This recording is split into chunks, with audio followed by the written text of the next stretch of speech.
오늘 말씀의 제목은 미쁘신 하나님입니다. 제가 지난 5월 13일 수요일 저녁 예배 때 불경건한 자를 의롭다 하시는 분이라는 제목으로 설교를 시작했습니다.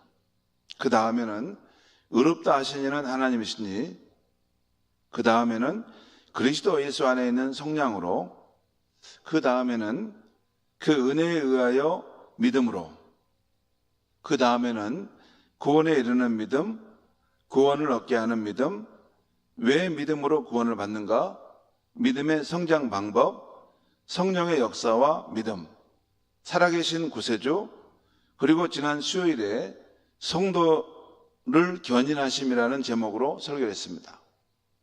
그리고 오늘 미쁘신 하나님이라는 제목으로 설교를 하면 모두 12번 설교를 하는 것입니다. 이 설교들은 모두 한 주제를 지향하는 설교입니다. 우리 기독교가 가진 복음의 독특성, 구원의 복음의 독특성을 설명하면서, 그리고 우리 성도님들이 모두 구원에 이르는 믿음을 갖도록 돕기 위한 것이었습니다. 제가 진검승부를 한다고 할 때 이 진검을 딱 빼서 이렇게 휘두르는 것처럼 기독교 복음의 오리지널한 부분, 가장 에센스라고 하는 부분을 이렇게 붙잡고 지난 12주 동안 말씀을 전했습니다. 우리 성도님들 가운데 그 차별성을 느끼는 분들이 계셨으면 너무 좋겠는데, 분명히 차별성은 있었습니다. 이전에 이렇게 내가 알고 있는 복음에 대한 이해하고는 좀 다를 수 있는, 정확하게 아주 그 예리한 칼날로 찌르듯이 이 오리지널 복음의 부분을 터치했어요. 그리고 오늘 이런 문을 닫는 마지막, 이 주제와 관련된 시리즈의 설교의 마지막입니다. 여러분은 기독교 이 복음에 대해서 어떻게 생각하시는지 모르는데, 기독교 복음은 사실 여러 가지 종교로 볼 때 좀 이상한 종교입니다. 기이한 종교예요. 그 차별성부터 시작하는 거예요. 그걸 분간이 안 되면 내가 얼마나 이 복된 복음을 받았는지를 이렇게 분별을 못할 수가 있습니다. 처음에 불경건한 자를 의롭다 하시는 분이라는 주제로 로마서 4장 5절 말씀을 가지고 있어요. 이러한 것이 없을지라도 불경건한 자를 의롭다 하시는 하나님에 대한 이야기를 했어요. 여러분, 기독교 복음은 무슨 착하고 의롭고 선한 사람들을 불러가지고 구원을 주는 거, 이런 것하고는 전혀 관련 없습니다. 기독교 복음은 처음부터 불경건한 자, 불의한 자, 죄인들을 불러가지고 그들에게 의와 선을 나눠주고 구원해 내시는 복음이라는 것입니다. 이것을 좀 이게 도덕적이고 윤리적인 삶을 사시는 분들은 굉장히 불쾌하게 생각해요. 아니, 불경건한 자, 불의한 자, 죄인들을 이렇게 불러가지고 의와 선을 주고 그들을 구원해 주신다? 그럼 우리같이 좀 착하고 선하게 사는 것은 뭐야? 하나님 보실 때는 다 의인은 없나니 하나도 없다는 것입니다. 사람들이 볼 때는 좀 더 낫고 못하고 하지만 하나님이 보시는 의의 기준으로 보면 다 의인은 없나니 하나도 없다는 거예요. 스스로 구원받을 수 있는 인생은 아무도 없다는 것입니다. 절대 절망이라는 거예요. 만약에 스스로 구원할 수 있었다면 그의 독생자 예수님을 보내실 필요가 없는데, 스스로 구원할 수 없었기 때문에 그의 아들 예수를 구원자로서 이 땅에 보내셨고, 십자가의 죽음과 그 속죄의 구속을 통해서 예수 그리스도의 중보를 통해서 하나님께 의롭다함을 받는 길을 여셨다는 것입니다. 다른 길이 있었다면 그렇게 했겠죠. 아무튼 기독교의 복음의 독특성은 죄인, 불의한 자, 불경건한 자, 도저히 구원받을 수 없는 사람들, 세상 종교의 방식으로는 이런 사람들을 의롭다 하신 하나님. 어떻게 그럴 수 있는가? 이 기독교 하나님은 은혜와 사랑의 원천이신데 무한한 사랑과 은혜를 가지고 계신 분이라는 거예요. 죄인조차도, 악인조차도 그 은혜의 바다 속에서는 새 사랑으로 바꿔놓을 수 있는 그만큼 어마어마한 은혜와 사랑의 하나님이시라는 거예요. 그렇지만 또한 공의 하나님이시기 때문에 인간의 죄의 문제를 반드시 처리해야 되는데 어떻게 하셨을까? 이것이 또 하나의 의문으로 남는데, 그 부분은 그의 아들을 화목제물로 내어주심으로 이 우주 가운데 가장 값비싼 대가를 치름으로써 죄인인 우리의 죄를 처리하시고 구원의 길을 여셨다는 것입니다. 이런 이야기들을 쭉 했습니다. 그리고 그 은혜에 의해서 믿음으로라고 할 때, 하나님은 은혜의 하나님인데 마치 그 무한한 은혜의 이 저수자 같으신 분이라는 거예요. 누구든지 그 은혜의 저수자에 이렇게 새끼를 내면 풍족한 그런 구원의 은혜를 체험할 수 있다는 거죠. 그리고 그 새끼로 흐르는 그 구원의 그런 물줄기는 어떻게 받냐면 우리의 믿음이라는 그런 수도관을 통해서 받는다는 것이에요. 우리의 믿음이 뭐 구원을 발생시키는 건 아니에요. 우리 믿음은 구원을 발생시키는 게 아닙니다. 구원을 발생시키는 원동력은 무한한 은혜를 가지신 그 하나님이 예수 그리스도 안에서 우리를 의롭게 하시는 그 능력 안에서 우리가 받는 게, 그 은혜의 물줄기가 우리 가운데 쏟아져 들어오는데 그걸 믿음이라고 하는 이 도관으로, 이 관으로 우리가 그것을 받아들인다는 것이죠. 그런데 그 믿음은 또 좀 더 들어가면 성경에서 말하는 이 진리에 대한 이 알미 있어야 되고, 그것을 믿어야 되고, 또 그걸 신뢰함으로 거기에 의지하고 내 삶을 그분께 맡기는 것이 있어야 한다는 것을 말씀드렸어요. 그리고 그 믿음이라는 것은 또 하나, 따개비라는 비유를 내가 했죠. 따개비. 여러분 바닷가 가면 이렇게 그 돌들이 있지 않습니까? 돌들에 붙어 있는 것이 따개비가 있잖아요. 탁 달라붙죠. 근데 거기 보면 이제 따개비 내가 하나 떼가려고 뭐 이렇게 가서 이거 한번 막대기로 딱 때리고 딱 떼면 처음 것은 잘 어떻게 떼는데, 힘들어 떼는데 그 다음부터는 떼집니까? 안 떼집니까? 절대로 안 떼져요. 왜냐하면 한번 탁탁 치면 지금 위험한 상황이 왔구나 해가지고 따개비들이 딱 달라붙습니다. 그러니까 절대로 뗄 수 없어요. 그 다음부터는. 구원에 이르는 믿음은 그렇게 따개비처럼 구주 예수님을 이렇게 굳게 달라붙어서 붙잡는 그 믿음을 가지고 있을 때 구원하는 믿음을 가졌다고 할 수 있다는 말씀 드렸습니다. 제가 이런 이야기들을 내가 쭉 해왔습니다. 오늘은 지난주에 이어서 마지막 구원 주제에 관련된 마지막 오늘 설교를 하겠습니다. 지난 수요 예배 때 우리 성도의 구원은 경고케 될 것이라는 말씀을 드렸습니다. 오늘 우리 고린도전서 1장 8절의 말씀, 주께서 너희를 우리 주 예수 그리스도의 날에 책망할 것이 없는 자로 끝까지 경고하게 하시리라. 우리가 경고하게 하는 것이 아니라 예수 그리스도께서 그 경고하게 하시는 일들을 우리 통해서 행하신다는 거죠. 굉장히 그 부분은 중요합니다. 여러분, 항상 우리가 구원에 대한 것을 생각할 때 여러분 잠깐 보시죠. 우리가 뭐 열심히 하고 우리가 뭐 막 이렇게 구원을 위해서 뭘 하려고 한다. 그것도 있을 수 있지만 근본적으로는 예수 그리스도께서 우리를 구원하시는 그런 역사하심에 우리가 동참함으로써 구원하는 것이지, 예수님 우리를 별로 구원하고 싶지 않으신데 우리가 막 노력한다고 해서 구원됩니까? 그렇지 않습니다. 여러분, 제가 다시 말씀드립니다.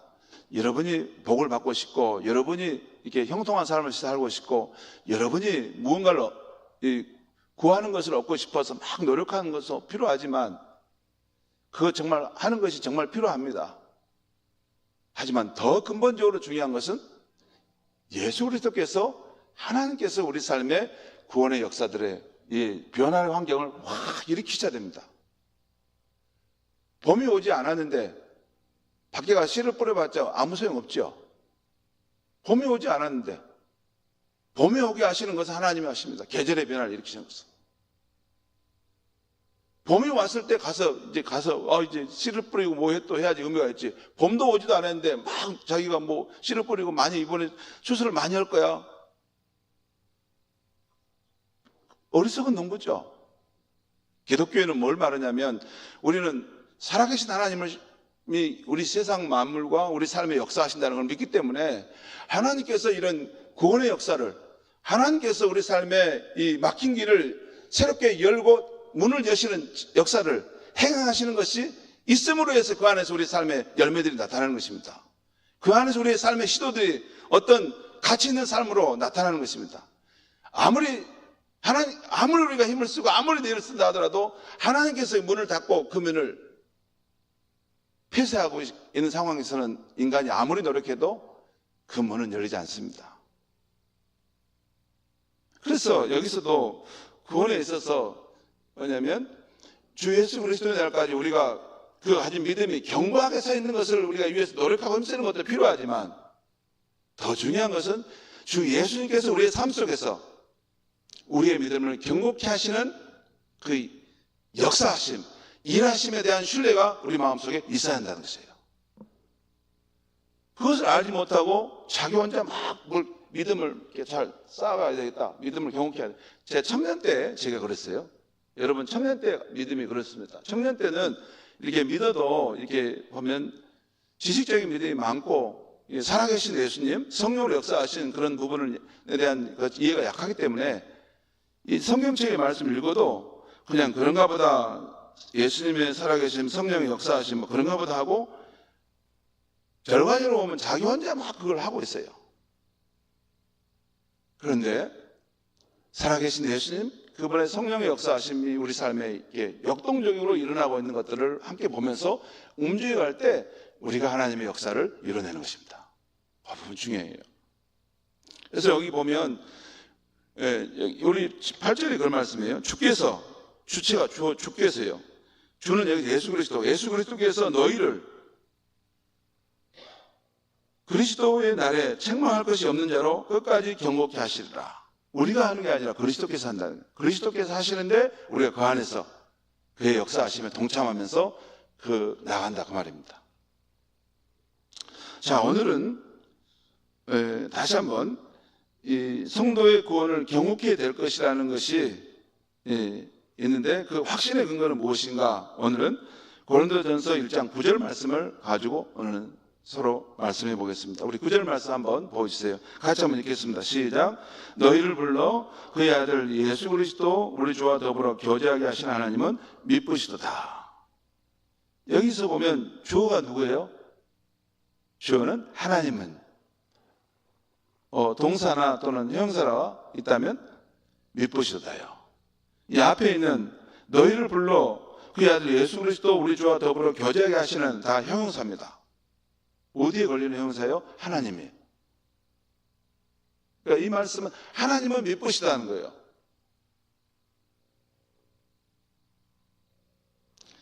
그러니까 성도의 구원이 경고케 될 것이라는 그 확신의 근거는 우리를 부르신 그 하나님이 미쁘신 분이라는 거예요. 여러분, 미쁘시다는 말이 무슨 말이냐면 이런 뜻입니다. 믿음직하고 진실하다, 또는 신실하다, 또는 신뢰가 된다. 저 사람 참 예쁜 사람이야. 그러면 참 사람이 믿을만하다, 그 말이죠. 여기서 바울은 우리가 미쁘다고 말하지 않습니다. 인간의 신실함을 말하지 않아요. 사실 인간의 신실함이란 믿을 수 없는 것입니다. 참 허무하고 덧없는 것입니다. 그 사람이 진실로 내가 이걸 약속을 지켜줄게 해도 내일의 생명을 인간은 장담할 수 없습니다. 바울은 또한 우리를 지도하고 인도할 교육자들이 신실함으로 우리가 안전할 것이다 라고 말하지도 않았어요. 신실을 그렇습니다. 우리가 사람에 의해서 지켜진다면 결코 안전하지 않을 것입니다. 사도 바울은 분명히 하나님은 미쁘시다 라고 말씀했습니다. 우리의 구원의 보장이 확실하다면 그 이유는 저와 여러분을 구원해 가시는 하나님이 신실하시기 때문이라는 거예요. 인간은 방향을 모를 바람과 같이 변하기 쉽고, 인간은 거미줄같이 약하고 흐르는 물과 같이 유동적입니다. 여러분, 인간은 몰라요. 인간은 몰라. 인간은 몰라요. 내 자신도 잘 몰라요. 우리가 믿음을 우리 안에 심는데 흐르는 물과 같은 곳에 우리의 믿음을 심고 있어요. 사실. 그래서 믿음이 오락가락 하는 거예요. 어느 때 있는 것 같은데 어느 때는 없는 거예요. 인간 존재가 그래요. 그러니까 구원의 보장을 거기에 두면 얼마나 위험하겠습니까? 그러므로 인간의 의지와 영적 능력을 의지해서는 안 되는 것입니다. 우리는 반드시 하나님의 신실하심을 의지해야 합니다. 하나님은 그 사랑에 있어서 신실하십니다. 하나님은 그 목적 수행에 있어서 신실하십니다. 한번 시작한 일을 중간에 까먹고 잊어버린다거나, 한번 시작한 일을 중간에 아주 어려운 상황에 만났다고 안 되겠는데 싫으시는 것이 아니에요. 하나님 한 번 시작했으면 반드시 그 목적을 이루어내십니다. 하나님은 그 관계에 있어서 신실하십니다. 하나님은 그 약속에 있어서 신실하십니다. 하나님의 이 신실하심이야말로 성도의 구원과 성도의 견인의 궁극적인 축입니다. 성도가 구원받는 것, 성도의 삶이 예수 그리스도의 날까지 책망할 것이 없는 모습으로 세워지도록 하는 것, 이것을 이끌어가는 이 쇠사슬, 이 끈의 축이 하나님의 신실하심이라고 하는 축 속에 딱 매달렸기 때문에 거기까지 나가는 것입니다. 다시 말씀드립니다. 우리 성도가 끝까지 경고하게 되고 예수 그리스도의 날에 책망할 것이 없는 자로 설 것을 소망하는 이유는 하나님 안에서만 찾을 수 있는 것입니다. 다른 사람뿐만 아니라 자기 안에서도 찾을 수 없습니다. 자기 안에서도 찾을 수 없어요. 우리가 어떤 압도적인 공포와 두려움의 상황이 오면 우리가 어떻게 바뀔지 몰라요. 자기도 너무 신뢰할 것 없습니다.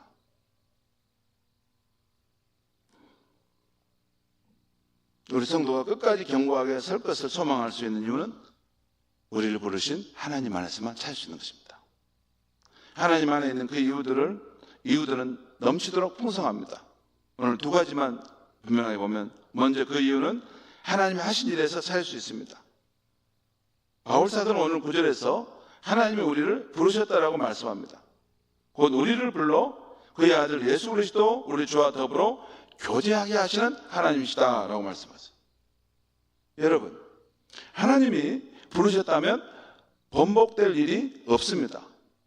로마서 11장 29절에는 하나님의 은사와 부르심에는 후회함이 없느니라 라고 말씀했어요. 하나님의 은사와 부르심, 하나님의 은사라는 것은 이런 뜻입니다. 하나님이 주신 은혜의 선물은, 그리고 하나님의 부르심은 후회함이 없다는 거예요. 우리는 하나님이 주신 은혜의 선물을 받아서 지금 여기 있는 거 아닙니까? 근데 이 후회함이 없다는 말을 표준세 번역에는 철회되지 않습니다. 철회되지 않습니다. 공동 번역에는 다시 거두어 가시지 않습니다. 하나님 주신 은혜의 선물, 부르시면은 철회되는 것이 없다는 것입니다. 그럴 일은 하나님 처음부터 안 하신다는 것이에요.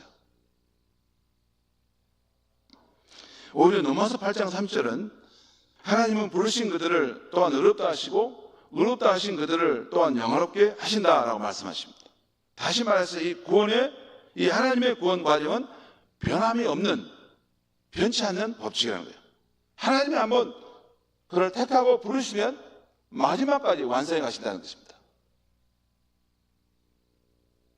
하나님이 하시는 일은 시작했으면 최종적인 상황까지 미루고 가신다는 것이에요. 그렇기 때문에 우리 성도가 어떠한 상황 속에서도 끝까지 견고해져서 예수 그리스도 날에 온전한 모습으로 설 것을 확신할 수 있다는 것이에요. 누구 때문에? 하나님이 나를 부르셨기 때문에. 하나님이 나를 부르셔서 시작하신 일이기 때문에 끝까지 그것을 완성하실 것을 믿을 수 있다는 거예요. 또 하나의 이유는 하나님께서 우리를 부르셔서 그의 아들 예수 그리스도와 더불어 교제하게 하시기 때문입니다. 오늘 여기 보면 나오죠. 우리를 부르셨는데 왜 부르셨어요? 그의 아들 예수 그리스도와 더불어 교제하게 하시러 우리를 부르셨다는 거예요. 이 교제라는 말은 헬라어로 코이노니아인데요. 여러분, 보통 우리는 교제한다라고 할 때 이 성경의 의미는 별로 없습니다. 예, 우리가 교제한다는 것은 함께 같이 지내고 같이 논다 이 정도입니다. 근데 사도 바울이 여기서 하나님은 우리를 불러 예수 그리스도와 교제하게 하신다라고 하는 것은 우리가 살아계신 예수 그리스도 안에 들어가는 것이고 예수 그리스도와 한 몸이 되는 것이고 예수 그리스도와 한 상속자가 되는 것을 말합니다. 또한 만약에 서로 교제하는 친구가 된다면 생명을 주고받는 친구가 되게 하신다는 거예요. 마치 구약 성경에 나오는 다윗과 요나단처럼. 여러분, 교제에 깊이가 있죠. 그냥 비스켓 몇 가지 갖다 놓고 서로 담소를 나누고 헤어지는 정도. 그냥 같은 직장에서 오고 가다가 우리 시간 남으니 같이 차 한잔 하자고, 그 정도의 교제. 근데 여기서 말하는 하나님이 그의 아들 예수 그리스도와 더불어 교제하게 하시는 교제의 정도와 깊이는 그게 아닙니다. 예수님의 생명을 서로 주고받는. 그러니까 이건 이런 거예요. 정말 여러분, 그 친구의 우정이 깊고 깊은 사람은 당신 안에 내가 있고 네 안에 당신이 있습니다. 그런 관계죠.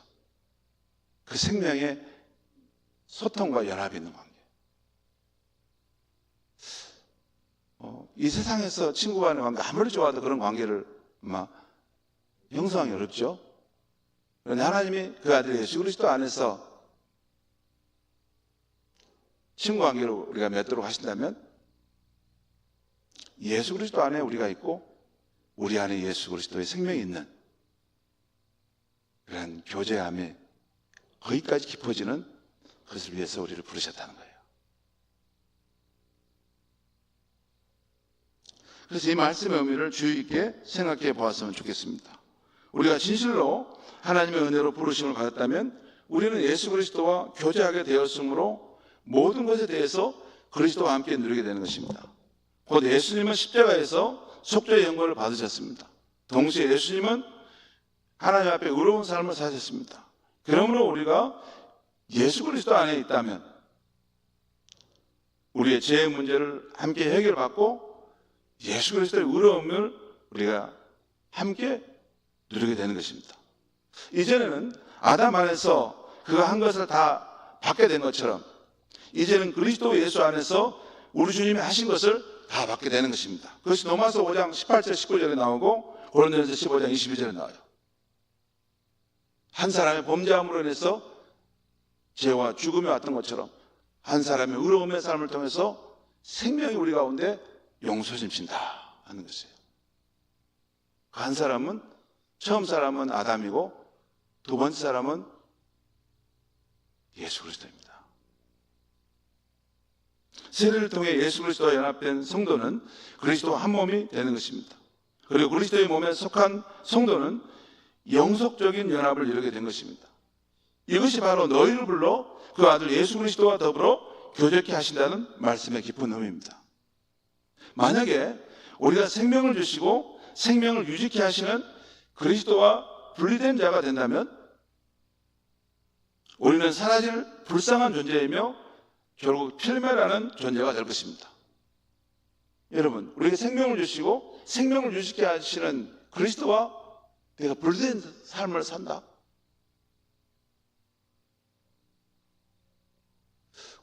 그 생명은 잠깐 살아있는 것처럼 이렇게 하겠죠.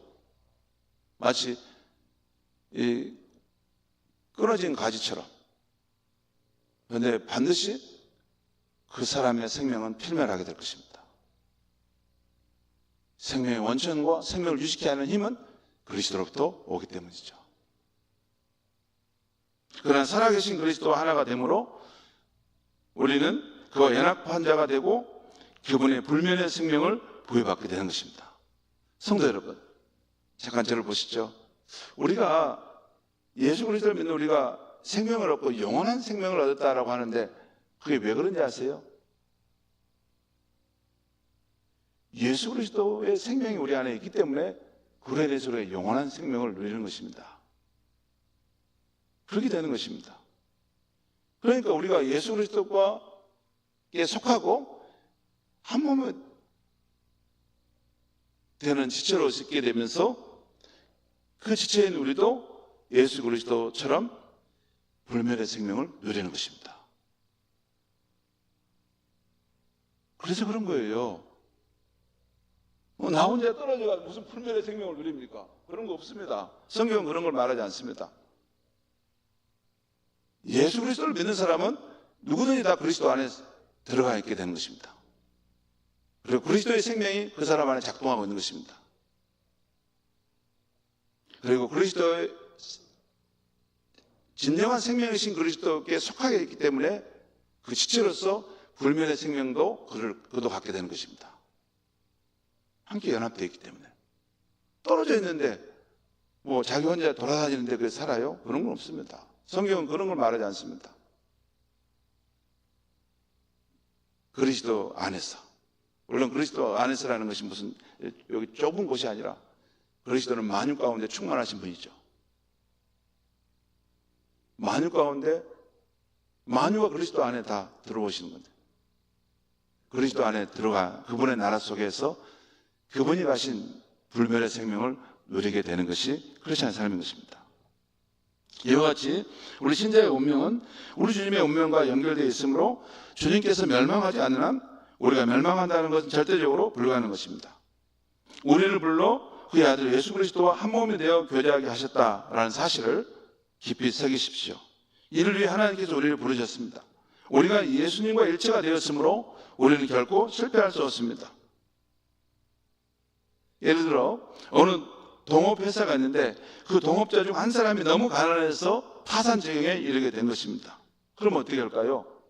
다른 동업자는 엄청난 부자이며 아주 착한 사람입니다. 그럼 어떻게 되죠? 도와주겠지요. 또 아무리 불경기가 오고 시대가 바뀐다 해도 그 동업자와 맺은 약속을 생각하고 도와주겠죠. 한마디로 하나님께서 우리를 불러 그의 아들 예수 그리스도와 교제케 하였다. 그리고 그 일은 우리를 절대 안전지대이신 예수 그리스도 안으로 들어가게 하셨다는 그런 의미입니다. 성도 여러분, 우리가 참 신자라면 우리는 예수님과 하나이며 지극히 안전한 것입니다. 당연히 그렇게 될 수밖에 없다고 생각하지 않습니까? 하나님의 취소될 수 없는 부르심으로 우리가 예수 그리스도와 하나가 되었다면 우리는 그가 나타나실 날까지 틀림없이 견고하게 세워져 갈 것입니다. 그리스도와 하나가 된 우리는 한 배에 타고 있다고 할 수 있습니다. 그리스도께서 가라앉지 않으시면 우리도 역시 물에 빠져 가라앉지 않을 것입니다.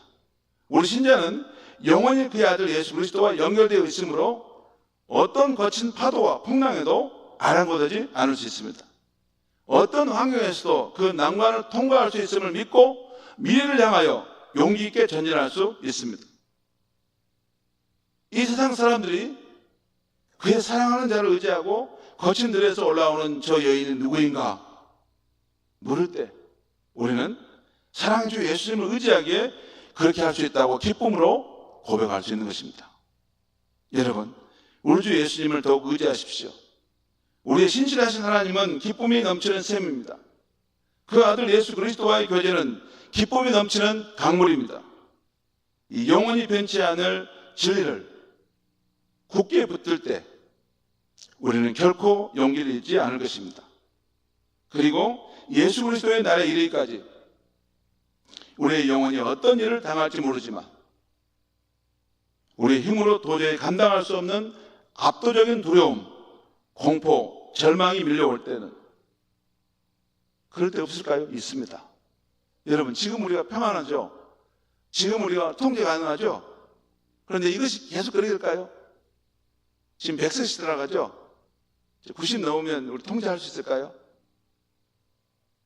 입에서 침이 질질 나오고 막 이렇게 치매 와가지고 정신을 못 차리고 신진제자도 통제가 안 돼가지고 남들이 우리를 힘들게 생각하고 그리고 우리가 죽고 나면 바로 뭐 괜찮을까요? 아니죠. 죽은 이후에 또 다른 영적인 세력과 힘이 우리 삶을 압도할 수 있는 거죠. 이 세상이 변화되고 새하늘과 새 땅이 열리는 그 순간에 하나님의 심판들이 일어나고 있는 상황들이 발생하면 압도적인 두려움과 공포가 우리 가운데 올 수도 있어요. 우리 가보지 않았기 때문에 그런 일이 있겠나? 아닙니다. 저는 우주적인 어떤 변화가 일어날 때 예수님 마지막 종말의 때에 대한 이야기를 하지 않습니까? 우리 앞에 압도적인 두려움과 공포가 밀려오는 순간이 있을 수가 있어요. 그때 이 약속의 말씀을 큰 소리로 외쳐보는 것입니다. 누가 우리를 예수 그리스도 안에 있는 하나님의 사랑에서 끊을 것인가? 누가 나를 예수 그리스도 안에 있는 하나님의 사랑에서 끊을 수 있단 말인가? 그런 후에 다음 말씀을 우리가 한번 선포하면 되는 것입니다. 한번 열어주세요. 방송실. 내가 확신하노니 사망이나 생명이나 천사들이나 권세자들이나 현재일이나 장래일이나 능력이나 높음이나 깊음이나 다른 어떤 피조물이라도 우리를 우리 주 예수 그리스도 안에 있는 하나님의 사랑에서 끊을 수 없으리라. 누가? 무엇이 나를 예수 그리스도 안에 있는 하나님의 사랑에서 끊어낼 수 있단 말인가? 그 무엇도 없다는 거예요. 어떤 피조물도 이 우주 가운데 있는 어떤 존재도 우리와 예수 그리스도 안에 있는 하나님의 사랑에서 끊어낼 수 없다는 것입니다. 그만큼 나는 예수 그리스도를 의지하고 예수 그리스도를 나의 생명으로 삼아 살아간다는 것입니다.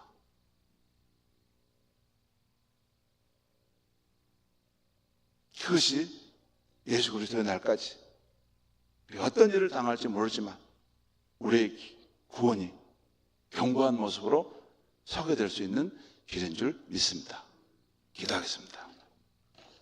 하나님 아버지, 오늘 이 밤에 우리 주 예수님께서 그리스도 예수의 날까지 우리를 경고케 하시고 또 우리를 불러 그 아들 예수 그리스도와 더불어 교제케 하신 하나님은 미쁘시다는 이 말씀 속에 우리의 구원의 확실함이 있다는 것을 알게 하심을 감사합니다. 미쁘신 하나님, 또 우리를 경고케 하게 하시는 우리 주 예수 그리스도를 우리 일생을 다하도록, 아니 우리 주 예수님이 심판하시는 그날에 이르기까지 변치 않는 모습으로 그렇게 의지하고 사랑하고 신뢰하고 그 예수 그리스도를 나의 생명으로 삼아 살아가는 우리의 삶이 되게 하여 주시옵소서. 예수님의 이름으로 기도합니다. 아멘.